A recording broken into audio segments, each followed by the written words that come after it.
Will Allen, president at TVI MarketPro3. At the core, we're a family business, and lucky for me, my parents founded the company in the early 80s. I joined the team in 2009 and have been in more of a leadership role since 2016, and we've assembled an amazing team, great people, solid, great product that I'm proud of, and the way that we innovate and continually work to try to find new ways to serve our customers and our dealers.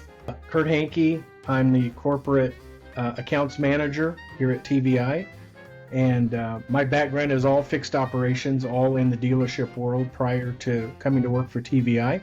So I worked my way up from the bottom in a service department back in the 80s, and I had a long, I think about 25 years, 26 years actually in the dealership world. I ended as a service director at a large dealership in Kansas City. TVI was one of our vendors that we used, and that was one of our partners. And a few years after I left the retail side, TVI reached out to me and asked if I could assist helping some dealers in Colorado where I'd moved. And I came on board, and I've not looked back. I think I came on 2012, and then full time here in Houston in 2017. So it's been a very good opportunity for me to use my skills that I developed over the years in a way that helps me stay in the business and work with a really great company.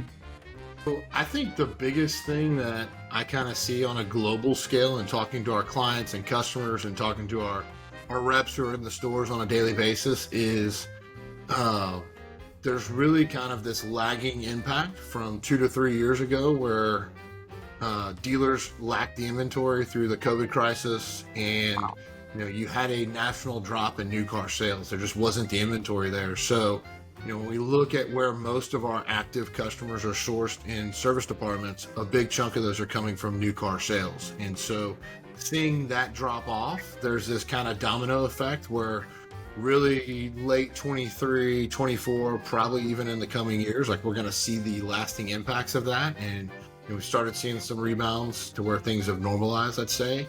But I think you've got kind of this 18 to 24 month window where that's a challenge for anybody. And there's really nothing at this point we can do about it other than attract new customers and do a better job of holding on to the ones that they have.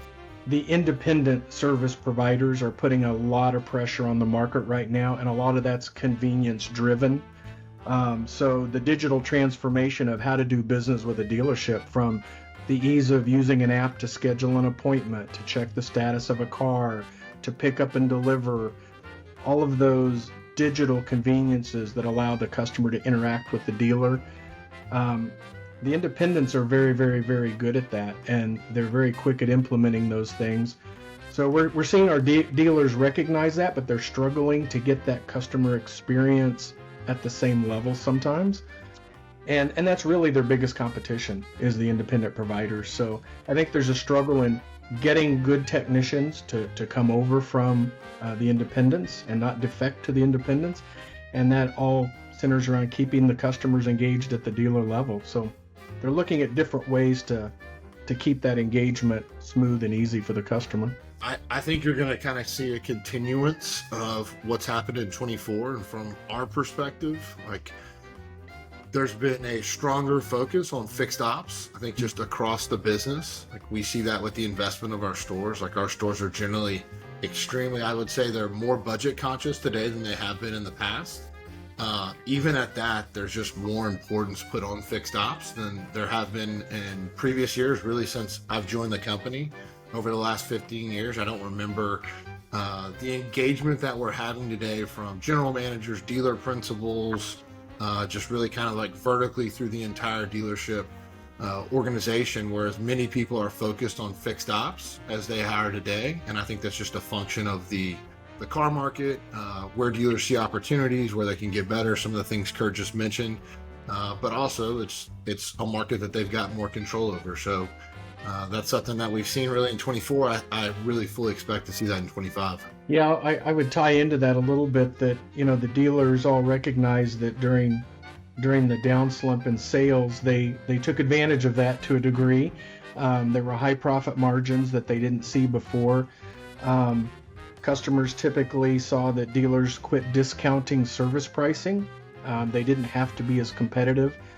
There's a little bit of a concern on how do they readjust. So internally, from the profit perspective for a dealership, is how do we normalize the pricing for the servicing that we're going to offer our customers without destroying our bottom line profitability? How do we get more efficient? How do we make more with what we've got? I think that's a pressure on them. I think from our perspective in helping promote their business to the public, those are some areas we can help them focus on the value and the benefits of doing service with the OEM service provider as opposed to the other independents that maybe are marketing more aggressively, but in the long run, we know the pricing really isn't any cheaper out there in the independent side than it is in the dealership. NADA 2024 was an exciting moment just as a company for myself, just personally, really, because I remember my parents leaving. It happens typically, NADA's around my birthday. And I remember growing up, like parents being gone during your birthday several occasions, right? Because they're, at Vegas or at various conventions that were, mission critical to the company. And in the early 2000s, we no longer did it, really kind of around the Great Recession time period. The company had a lot of cutbacks, and NADA was one of those, unfortunately. And so really for the last 15 years, I've kind of had it as a personal goal. Like, we need to get the company back there. We need to do it big. We need to do it right. And it was great to have all the team there. We're spread out throughout the country, and a lot of us don't get to see each other on a regular basis. And so it was awesome to just connect with your teammates. Thought it was an incredible thing just to see a lot of dealers that have been clients and customers for years, some that had gone away that we got to see and rekindle some relationships with. And also to see some of the vendor partners we work with on a daily basis and connect names and faces. So I would just say, like, the personal connection of NADA for us last year, for me, was an awesome experience. I'd probably say the same thing for me. I've attended NADA in the past as a dealer. So this was a unique perspective for me to be on the other side of the fence and be an actual service provider that was there. But I really was surprised about the level of engagement that we were able to get with those communications and those interactions that we had there. It was a little bit more of a relaxed atmosphere, of course. I thought it was also interesting for me, my takeaway was we also had our competitors there, and they were sometimes side by side with us, and it made me feel good to see that TVI didn't just hold their own. In a lot of ways, we were far and ahead, better than our competition. So I think that gave our whole team some confidence to see that. And really, to our earlier question, is the dealers are really focused on maximizing the profitability they can get from fixed operations. That seemed to be a recurring thing. NADA sometimes is heavily F&I focused, heavily sales focused. This year was a time where everybody was looking at analytics. They were looking at how fixed can carry the dealership through the highs and the lows of the sales cycle. So it was just it was really a really positive, engaging event for us to attend. I think we've added a little bit of space to the booth this year, give everybody a little bit more room to spread out. I had a great time last year just engaging and seeing our team do some of the interviews, so we're going to try to invest a little bit more time in that. Thought it was great for us to connect with dealers, have some conversations, and honestly capitalize that to media and share that content within our industry. On top of that, I would say we've got some exciting news here in the coming months. We'll be releasing, along with some additional products and services that we will be able to demo and show our clients at the upcoming NADA that we're super excited about. And so there'll be more to come to those types of tidbits here in the coming months. Kind of the same thing from my perspective. What gets me the most excited is there's two things. One, we've kind of refined our team that we send to the event, and that's really, it's good team building. So I'm looking forward to working with another set of our team members that'll be attending the next NADA convention. And then to Will's point, that we've got a lot of really exciting opportunities and updates to our products and services coming out as a as a guy that works with the corporate side of things, I'm always getting their input as to what they want to see, and a lot of what I know TVI has on the table in the future is going to meet a lot of those needs. So I'm excited to see the response we get to some of that as we roll that out. And yeah, I think it's just going to be a really good event. And I like it, the time of the year that we're having it. It's after everybody's closed their previous year business down. Now we're all focused on 2025, and it's early enough that we can really get a start on making some good connections and getting good traction for our customers. So like when people have asked me like, man, was NATO worth the investment? I mean, the short answer I think is probably yes. This is the same arguments that, you know, we have in our day-to-day operations with dealers. Like, you know, they question, does marketing work? And you look at business and numbers, like we've had an incredible year. It's probably the strongest year in TVI's history. And so the fact that that coincides with the year we returned to NADA 20 years later, like I don't necessarily think that's a coincidence. I think, you know, as Kurt mentioned, like just, you know, the team building, the connection, connecting with dealers, building and strengthening those relationships, like all of those things are part of that equation that NADA helps facilitate. And so I would tell you, like, we had a great conference. We're committed to doing it for the foreseeable future, and I think it was, you know, well worth the time and investment. Yeah, I think it's one of those things that you cumulatively over the next few years, the payoff is there. It's just hard to track that immediately. But it's kind of like the teams that get to the Super Bowl 4 years in a row, even if they don't win, everybody still knows who they are. So I think there is a long-term benefit from it. In terms of, you know, fixed ops leaders and what kind of data points they can leverage here, you know, today and in the future, like I think the most simple, basic answer is probably measuring retention on a very dumbed-down level. I know Kurt's got tons of tidbits and insight to this. We've had thousands of conversations. He's dealt with hundreds of dealers in this regard. So I'd love to hear what Kurt says about maybe the cleanest way to measure retention. Yeah, you know, essentially what we're trying to do at the core is create that holy grail life cycle experience for the customer and the dealer. So customer buys a car, services a car, buys another car, and they just repeat that process. So that's ultimately what retention is. Sales sells the car first. Service is designed to have a profit center, but also to keep that customer engaged with that dealer, with that brand.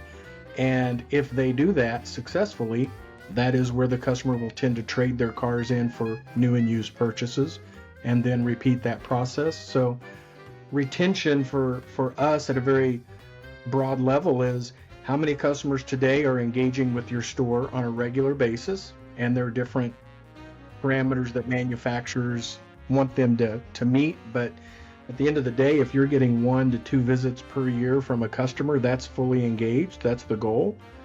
And then how often do you keep them engaged in that cycle? Are you offering them the services and the conveniences that are necessary to get them to come back? And are they getting the customer experience? So what we like to do is look at every 6 months, is their loyal, active customer base growing year over year? We can dive into RO counts and dollars per RO and all of that, but at the end of the day, are your active customer counts year over year growing? Is your percentage of that market increasing with those active customers every year? And if that's really the goal of our marketing, is to help them do that, is to help them drive that type of growth. Retention is all about making sure there's no holes in the bottom of the bucket, so that as you fill it up with new customers and you bring in new business and there's new customers that move into your market, you just keep adding and adding and adding. And that's really the critical thing that they all need to look at to measure long-term success. Yeah, I think, you know, we've talked about it, Kurt. Like, it's, you know, I know when I first started at TVI, like we had a ton of CSI surveys and follow-up emails and things we would do to try to catch upset customers. But, you know, it's one of those kind of KPIs in terms of retention that it truly is just a very accurate measuring stick, right? Like everybody values their time, they value their experiences, and when they've had good ones, that they feel like were of fair value and in a timely fashion, like that's a great way to measure somebody repeating that same business transaction. So retention to me, and I think many of the team members at TVI, is a great measuring stick to just kind of report on a dealer's health. And it's by no means, like all contributed to marketing. Like it's just marketing's like a small sliver of that pie and the way you communicate. I would say that the much bigger piece of that pie is the customer experience on the service drive, how they were greeted, how long did they wait for their vehicle, was pricing altered throughout the transaction? Did they feel like they had a fair transaction? Were they communicated through that process? Some of the things that Kurt mentioned earlier. So those are key drivers, probably more important than sending the right message at the right time to retention, that I think dealers can measure on a daily basis to see how do they stack up. And maybe it's not hitting some exact goal, but it's probably like just making sure I'm getting a little bit better, 1% better every month, every day, however they want to measure it, to see if they're heading in the right direction. The way I'm going to define key elements of a successful service department marketing strategy are thinking through the clients and dealers we've had over the years that are extremely happy and those that are probably maybe what I would classify as unsatisfied.